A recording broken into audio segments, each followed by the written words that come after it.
Hi everybody, Lance from thetatraders.com. In this video, I'm going to go over what buying power is, how it affects different futures option pricing when you're selling options on different futures products, and then the main factors that will influence your buying power, looking at MES and ES as examples here. And personally, I find using and effectively having your buying power is one of the most important things when selling options, especially in the futures market. When you're going too far into your buying power usage, you could get into slippery and dangerous situations, or you get margin called. You could get having to close positions early that you don't want to in order to keep other positions in play. So, very important to understand where your buying power is compared to how much of your net liquidating value you have, and looking at the percentages of how much buying power compared to your net liquidating. Very important to be able to track that to be able to be in beneficial positions. So we're going to look through the notes here and let's get right to it. Now we're going to look at your buying power on naked puts. You could also do this with naked calls and strangles, and there'll be future videos on that as well. We're going to focus on the naked put side. It's a more common trade that a lot of people do when they're first starting out on futures options. So first, what is buying power? Buying power is the amount of cash available at a certain time to make trades on your futures purchases. So if you have, say, buying power of $8,000 and you already have some other trades on, and let's say your total account value is $20,000, with the $8,000, you can continue adding in new trades if you'd like to.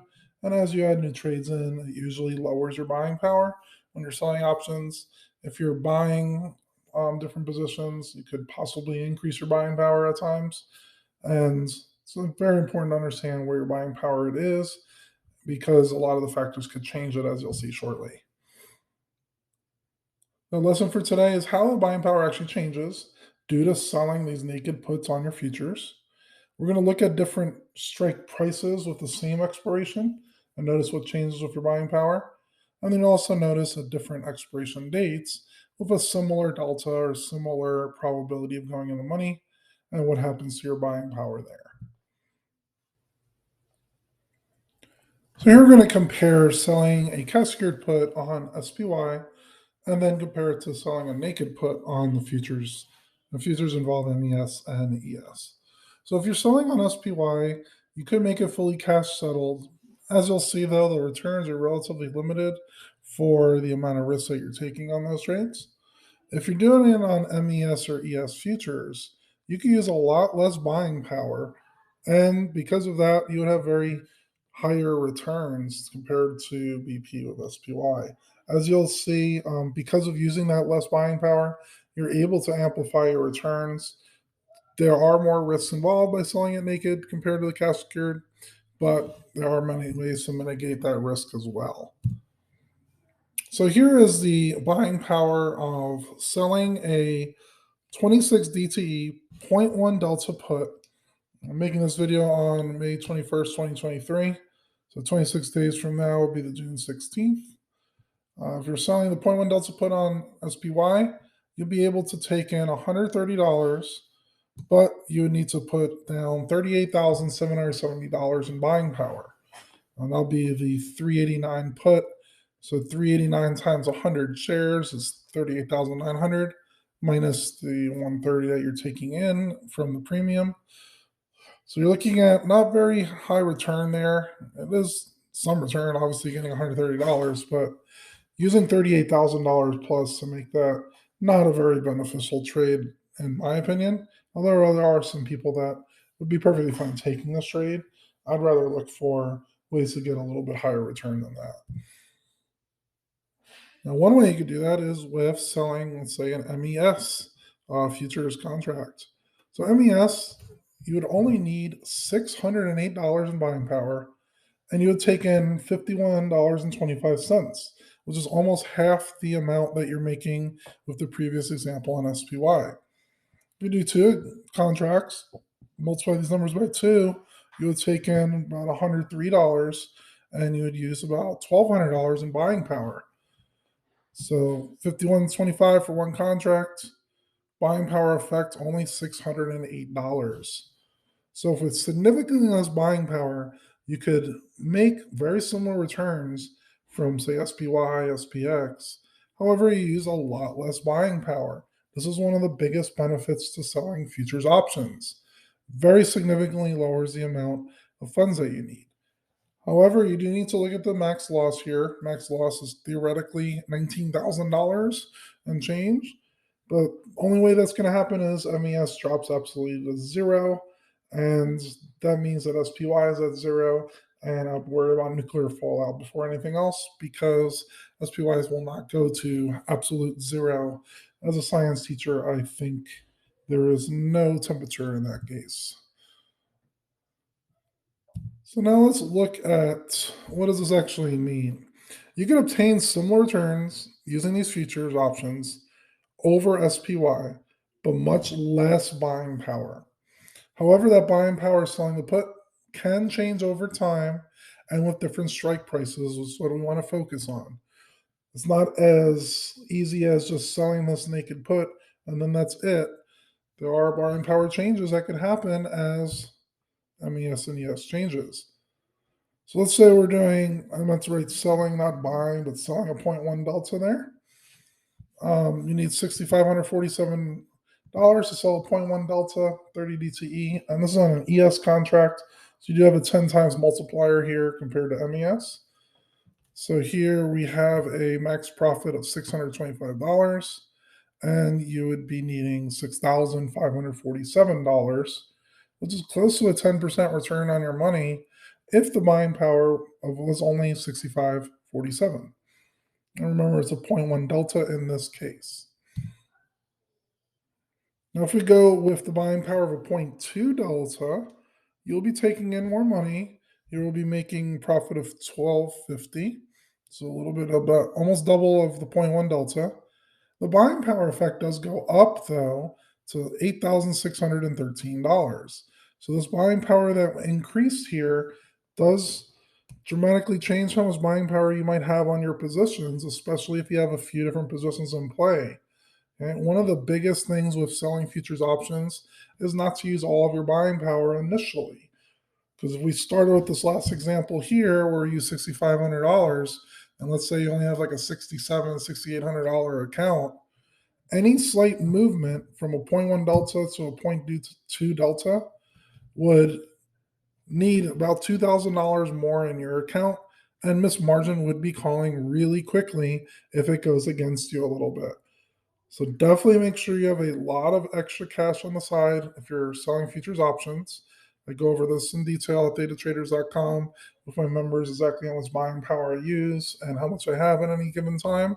And sometimes I'll actually mitigate and get rid of trades early because of it. So again, you're buying 0.2 delta buying power needs about $2,000 more in this case. The reason why is you're more likely to get assigned. Moving up 140 points in MES for the same expiration date used $2,000 in buying power. So if it kept moving up closer to in the money, it's going to be using significantly more buying power as well because you might get assigned the contract. What I highly recommend people do is to put in the order to buy a contract. Don't actually submit the order. Just look at the order confirmation and then click delete afterwards. This is on Thinkorswim, by the way. If I want to buy an ES option, it's currently on the end of May 2023. It's at 41.98 and change. It would take $12,000, essentially 12,000 and change to actually buy the contract. This should be the approximate number that you might need whenever you're initially starting selling that contract. So even if you sold the zero point 0.1 delta for about $6,000, be aware that it could go up to $12,000 if it goes against you and you get at the money in this case. Now let's look at different expiration dates. So we're going to do the same delta. Remember, it was about $6,500 for the 0.1 delta, 30 days out.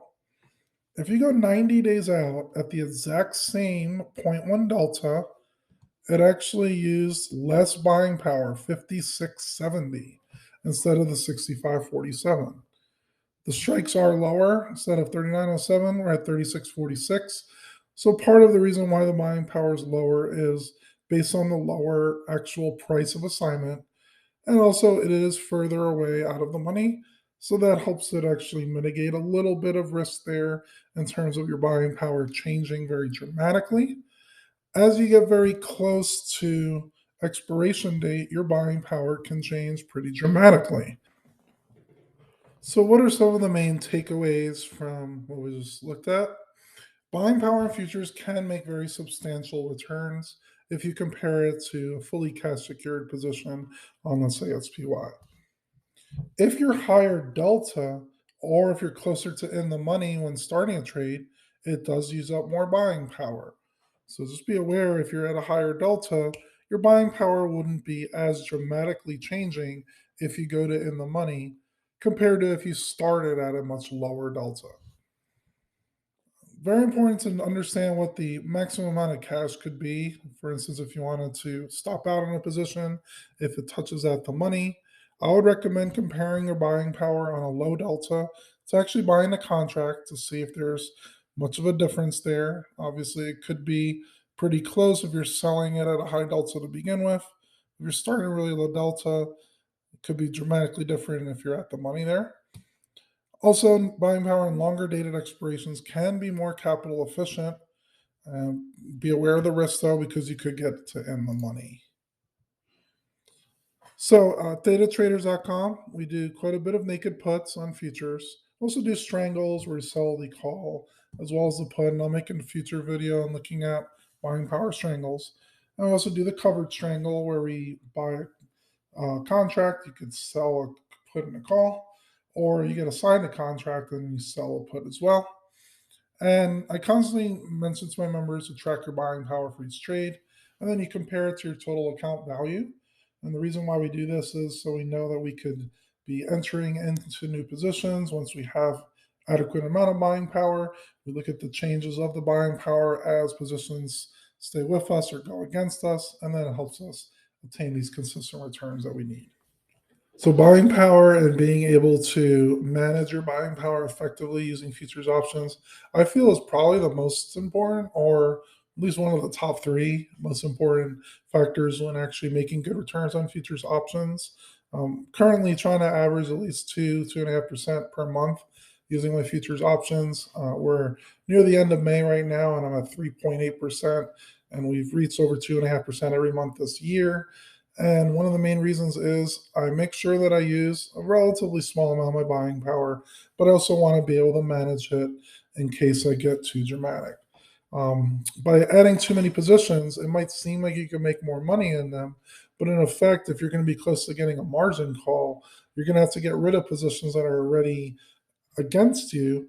And then you might also have to get rid of some positions at a slight profit that would end up being a much bigger profit over time. So, one is the commissions could start adding up because you're getting rid of a lot of positions. And two, you might be locking in some losses, especially on some of the contracts that you didn't want to lose.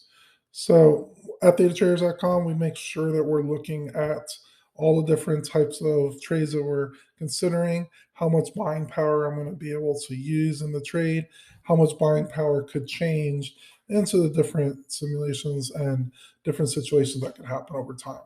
So if you're interested in a free 7-day free trial on datatraders.com, you can join the link in the description down below. We're going to be offering futures options on naked puts for about the next month or so, looking at the end of June as a possible date where we're going to be locking the futures options to new members. So definitely want to join in really soon, and there'll be more information about that in the future. So anyway, Lance at datatraders.com. Thanks for watching the video, and see you guys next time.